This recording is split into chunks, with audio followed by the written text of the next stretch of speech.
Welcome back to KBW. This is your boy, Mr. Disrespectful. I'm back to give you your Smackdown review from last night. So, again, back in the car. You know what it is. This is how I do it. I ain't fancy like Peppa, but I get it up on time. That's a shot right there, boy. Let's get it right. We got some more stuff coming your way. Got reviews coming your way. The NXT UK, AEW, and I don't know, maybe some news to come up as well. So let's get into the start of SmackDown. So SmackDown started off with Bayley coming out explaining why she did what she did last night, how she rides with her friends. And I keep dropping my notes, people. Sticky notes just drop on there. So she came out explaining why she did what she did, and she will support her friend, as her friend does, and pretty good reasons to why she'll support her and back her and do what she has to do. Then Charlotte came out, said, "Oh, you're full of it, blah blah blah blah." And then who shows up? Sasha Banks, and they continue to beat the living hell out of her. So they've been friends this whole time, Sasha and Bayley. Even when they were fighting, they still became friends. So the whole back and forth thing. So I get it. Then, and I love heel Bayley. I've been calling this for months now. I thought it was going to happen when she did win the title at Money in the Bank. I thought how it was going to happen was going to be a little different than how it did, but she ended up turning heel now, so eventually it did happen. But I know we've all been waiting for that, and it was great to see. All the fans are chanting for Becky, and Becky wasn't there, but I'm guessing we're going to see a match maybe next week with Bayley and Sasha versus Charlotte and Becky. I feel that's another possibility coming up soon. But obviously the match is already set: Bayley, Charlotte, and Sasha, Becky. But they could turn that into somehow a tag match in WWE and turn it into a first champions. If they win, they get the titles. I could see them actually winning the titles. I see Sasha winning this title, and then maybe them going for the tag titles, and then their two belts themselves. I could definitely see that happen. I can see that being a run. I think Sasha's well deserving of it. Listen, I love Becky as champion. She is the man, and she is killing it. But I could see that being a thing. Then we had the King of the Ring moment. And, Elias beat Ali. Disappointing, but a great match, actually. Elias put on a very, very good match. Ali did a suicide dive to the outside, and they seemed to hurt each other. Knee I think it was Elias's knee and Ali's arm, or vice versa. I'm drawing a blank, but either way, it was a great match. And Elias ended up coming out with the victory for a straight up regular victory, no cheating, nothing like that. So again, WWE doing a great job with the King of the Ring. The only problem was the very beginning with the Kevin Owens screw over. But that's been pretty good. Then Samoa Joe for some reason was there because he was watching his competition. He was scouting them. Don't you need to win on Raw next week to be able to scout one of these guys?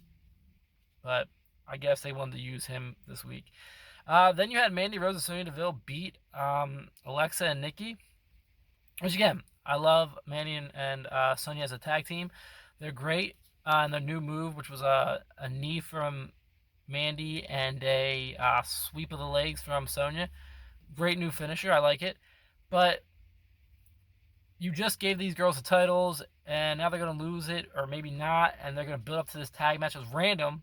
This was just a random fight. I haven't really been talking about the tag titles. Also, now they're back on the scene. I think that they did a little bit better of a job with this. Maybe had a tag tournament or something. Not even the tournament as much as we haven't seen Mandy and Sonya in forever, and you haven't seen the tag titles really, except for last night and now again, or on Raw and then SmackDown. They were appearing, but we haven't seen much of the tag titles in use. So it was kind of odd. And I love Alexa and Nikki as tag champs. So that's why I'm saying maybe, and then again, Sonya and Mandy Rose come out of nowhere when what happened to the Kabuki War, what happened to everybody else.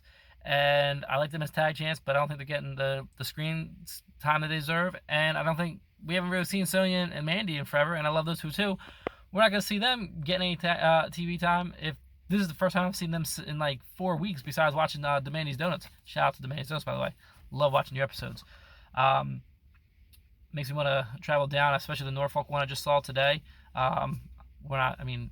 Philly ain't too far from Norfolk. Not that it's close, but those donuts looked really, really good. But off topic. Sorry about that. So then Samoa Joe back on the screen. he called Chad Gable, he's coming in short strokes, but he called Chad Gable Bilbo Baggins. I died at this point. This was just hilarious. I loved it. If you know what Lord of the Rings is, as I do, fan of those movies, it was funny. It was funny. The short strokes kind of get tiring, but that was a good one. But basically, he said it's nothing to being short. It has to do with being weak, and you're weak-minded. I see it in your eyes. You're weak-minded, and Chad Gable's weak because he basically just whined and cried and was like, ooh, instead of replying back to it. Then, and you'll see Chad Gable later on tonight in the King of the Ring. So, but first, Randy Orton comes out. And Randy Orton talk a whole bunch of garbage on Kofi and the New Day and just going over everything he's done over the last few weeks. It's really been him and the Revival. So he calls Kofi out and says, I just want to stare you eye to eye, look at you man to man, just stare you down because I'm the Viper, all that fun stuff. Well, and he called him stupid. He kept calling Kofi stupid in this whole thing. Well, he sure proved Kofi to be stupid because Kofi came out and got jumped by the Revival. And the Revival continued to beat the hell out of him and then set him up for the Super RKO. And Randy Orton stopped him and called him stupid some more. I love you, Kofi, but you should have seen this coming. Where were your tag partners? Anything. You should have seen this coming. You should have gone out there. I get it. It is what it is. But you still shouldn't have gone out there. All I'm going to say. But Randy Orton's killing it. I see him taking this title actually here. And then maybe this building to a Survivor Series feud with the New Day and Kofi. And, well, obviously, Kofi's part of New Day, but New Day with the Revival and RKO. Mr. Randy Orton, maybe in a Survivor Series or maybe in a Hell in a Cell. But a lot of things building up. I think they're at least doing this part right. It's just a matter of continuing the storyline for a little bit longer and see what we can get out of it. As I mentioned, Chad Gable was to come up actually after this, and it was Chad Gable versus Andrade, and with the best pin ever, the surprise roll-up that WWE loves to use at least once a week. I talked about it last week, and they use it again this week in Raw and Smackdown. Obviously, they probably use it in Raw too. Just drawing a blank on right now because I'm focused on my SmackDown and me taking control of that, as I have some other things that are coming in the works. But yeah, Chad Gable got the win. It was great to see the underdog win. So I got a lot to say about this, but let me just get to the match and I'll talk about it. So Andrade has Selena Vega interfere, and it looked like Andrade was going to get the win, and then the surprise roll-up happened. It was a really good match, though, all in all. Really showcase what Andrade and Chad Gable can do. Like I said, WWE is doing a great job with this tournament. The KO thing I had a problem with, and the surprise roll-up thing, let him win. He just beat Shelton Benjamin with a surprise roll-up. Now he's doing this. But to make the point, Shelton Benjamin is getting these wins. Not Shelton Benjamin, sorry, because he had a match later. He got another loss. Chad Gable's getting these wins. I have to imagine that they're building him up to win the King of the Ring, which I'm okay with. Did I want Kevin Owens? Of course I did. I picked Kevin Owens. Obviously, that didn't happen. He got knocked off. Would I love Ricochet? I definitely would love Ricochet to win next week. Do I want to see Baron Corbin? Hell no, I don't want to see Baron Corbin. I don't want to see his add to his list of things he's done. I don't want to see him win King of the Ring. Nothing to do with Baron Corbin. So WWE, please don't give it to Baron Corbin. Ricochet, I'm good with. Chad Gable, I'm good with. Even Samoa Joe. I love Samoa Joe. I've been watching him from TNA and all that kind of stuff back in the day. So I'm good with even Samoa Joe. Just not Elias or, man, Baron Corbin. True blank. But Elias seems like he could carry it better. I mean, after every match he sits there and puts the crown on his head. I'm like, all right, he's annoying, but if this is the direction you're going to go, I may be somewhat okay, but please don't. Ricochet or Chad Gable, if you're going to bring up these two young up-and-comers, I think is great. And then Samoa Joe, the history he has, as I don't know if they're going to build him because of he is basically a champion himself, and does he really need it or not? Whereas I think it would help Chad Gable's career a lot more if WWE does it correctly. So, again, just Baron Corbin, please no. And Elias, I'm on the fence about, but please no, we have three other guys that I'm still okay with. Then the 24/7 title was up for grabs. And we're just going to go run through it. There were some things happening in the shenanigans. Bo Dallas won the title. Bo Dallas was a 24/7 champ for about, 3 minutes. Then Drake Maverick wins it back. Basically, a bunch of surprise roll-ups. Again, 24/7 title, surprise roll-ups like they do in the ring. But by far, my favorite part of this was R-Truth dressed as a lamp next to the King of the Ring. chair and crown and everything. And Drake Maverick's back turned, and boom, out pops, out comes R-Truth after he takes everything off, and the fans go crazy. But Drake Maverick thinks he's going crazy for him because he puts his hands up. Surprise roll up, 1, 2, 3. R-Truth is our new 24/7 title. I think he's held this title about 50,000 times now. But it's great. I love it. It hasn't gotten stale. They've kept it so far pretty good. Eventually, I think they're going to get rid of it, but it's been great so far. Then Sami Zayn and Shinsuke Nakamura come out. I'm sorry, I skipped something in there. Before that 24/7, Aleister Black was tired of being no one knocking on his door, so he came out and said, I want to fight somebody, basically. And around about 27,000 years later, he comes out to the ring and come back from commercial break, and they go, we'll find out who he's fighting when we come back. And they have Aleister Black, but Shelton Benjamin's in the ring already. And in about 5 minutes, if not less, Black masked him and knocked him to the ground, and boom, 1, 2, 3, Aleister Black wins. But they did have some good spots for Shelton Benjamin to showcase what he could do. So I was really impressed that even though he lost the match, and I thought it was a pretty quick loss, they still were able to showcase what he could do. It was just that Black mask was boom, like that, in and out, and he gets the win. Then the 27th, then the Shinsuke Nakamura, Sami Zayn thing. Sami Zayn's talking for him as coming to the ring. There's already a guy standing in the ring. I don't remember what his name was, and it wasn't even his name, because Sami Zayn's like, your name's like so-and-so. Your name is White Pepper. Let's go with it. I'm calling him out still. Your name is White Pepper. And he goes, no, it's not. He goes, well, it doesn't matter what your name is because you are the Miz tonight. And he commentated, live commentation from the side of the ring. And boy, did I love it. I mean, this is great. I think they're building this pretty good. Really good.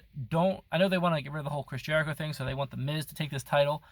Don't do it right now. I think the Shinsuke Sami Zayn combo is great. I think it was the right amount of annoyance at the side of the ring from Sami Zayn during the whole thing, but it was perfect. And Shinsuke put on a great show and did what he had to do and destroy this kid, this jobber, this no-namer. But I have a feeling they want the Miz to win because they want to wipe everything clear of Chris Jericho, being that he's with AEW and all that kind of stuff.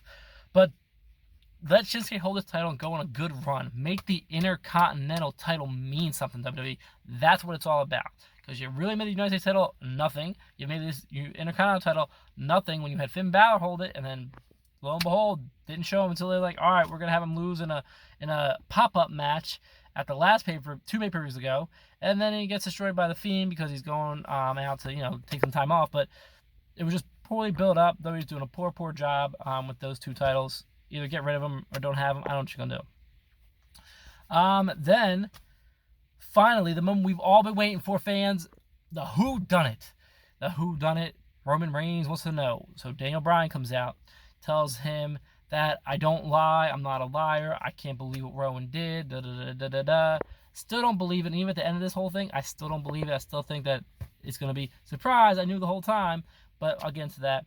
Roman Reigns comes out to talk, because Daniel Bryan wanted to address him, so he comes out to the ring, walks out to the ring, he looks as he's walking out to the ring, and he's looking up at Daniel Bryan, obviously not looking behind you. Who shows up behind? Well, Rowan, and Rowan just pummels Roman Reigns. Even throws Daniel Bryan out the ring, or Daniel Bryan up out the ring on the ground. Pretty sure he just picked him up and threw him out the way because he was trying to stop him or whatever. Puts him in the ring, and he's already put him against the post. He's ran him into some stairs. The ring, gets the mic, goes, I am nobody's puppet. You don't slap me. And he looks at Daniel and goes, you come in the ring and slap me and see what happens. Go ahead, do it. And Daniel Bryan doesn't get in the ring. And he continues to pummel Roman Reigns some more. He gets the steel stairs, and it hits him in the head with the steel stairs. He wipes off the announce table clean, and he wants to put Roman Reigns through it. And Daniel Bryan slides across. What are you doing? What are you doing, Rowan? And boom, slaps him across the face. Well, should have done that because he iron-clawed Daniel Bryan right through the table. I still think it's a work. I still think Daniel Bryan had everything to do with it, but they're going to do the Roman and Daniel and Rowan and Roman Reigns match at Clash of the Champions, even though neither of them champions. I think Daniel Bryan will be there, and he'll probably turn on Roman or help him or whatever, or help Rowan Rowan, same things. But either way, I think he's still involved, and you're going to see somehow, and then they're going to attack him, or something crazy is going to happen. But either way, Rowan putting Daniels through a table. I enjoyed him destroying Roman Reigns, was just awesome. I don't think they're going to do anything with him.